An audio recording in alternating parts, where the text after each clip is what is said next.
At Torrance, they don't really talk a lot about kind of why we do a lot of the sterilization. And that's, I think, what we are supposed to learn from the course, and all the different types of sterilization that we do and all the different types of tests that we do to test the instruments are sharp and all that kind of things are things that we learn in the course. And then when we actually do it, which is at the externship, and when you are decontaminating things in the washroom, or when you're assembling and checking to make sure all the instruments work properly, the basis of all that information is the stuff you learn in class. And so that's why it's pretty important that you pay attention to what instruments you're learning, and how to test them, and kind of the different facets in which you should be decontaminating them.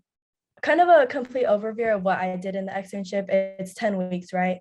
So I was rotated through 5 different departments. I didn't just stay in SPD, although most of your time is. So I spent 6 weeks in SPD, 1 week in surgical materials, 1 week in central services, 1 week in striker tech, and 1 week in GI. And so all of them kind of have something to do with sterile processing or supplying of materials for the ORs. But so I started in SPD, and at first I spent my first couple days shadowing a person. So the lead of the department assigned me to someone to follow throughout the day. And you would 8 hours is a really long time. So you kind of pick up things pretty quickly. And after that, they usually allow you to do some stuff by your own. So by the end of the time in SPD, I was assembling trays on my own. I was inspecting them. I was helping them out, putting them in the sterilizer, helping them rover and things like that. But in the beginning, it is mostly you watch them, you kind of observe and you ask questions. And the people they assign you to are usually super eager to help you learn more about the reasons why they do certain things. And so that's really helpful. When I was in SPD, they allowed me to take some time to learn some of the basic trays. And so I made flashcards about some of the basic instruments, so I could remember them.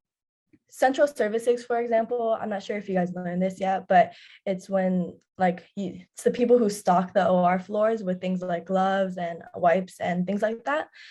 And so that's important to also kind of experience, because in some hospitals that you go to, SPD and central services are in the same department, like they work together. For example, in Torrance Memorial, they're not the same department, but they're right next to each other, and they package the trays they package the carts for the OR. So we provide the surgical instruments that have been sterilized, and they provide stuff like that's disposable that they have stocked in their room. And so it's kind of important to know how the systems of how the other departments work as well, because you're going to be working together with them when you're doing your job in SPD. So in other hospitals, they are in the same department.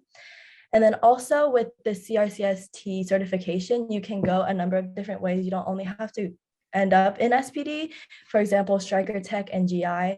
So GI is gastrointestinal. And so they wash the scopes that are used in colonoscopies. And I spent a week in there, and it was super exciting. It was probably my favorite department, actually. So if I had the chance to stay at Torrance, I would probably look for a job in that department. And it's important to kind of get an exposure of all the different types of things you can do with your certification instead of just going into SPD.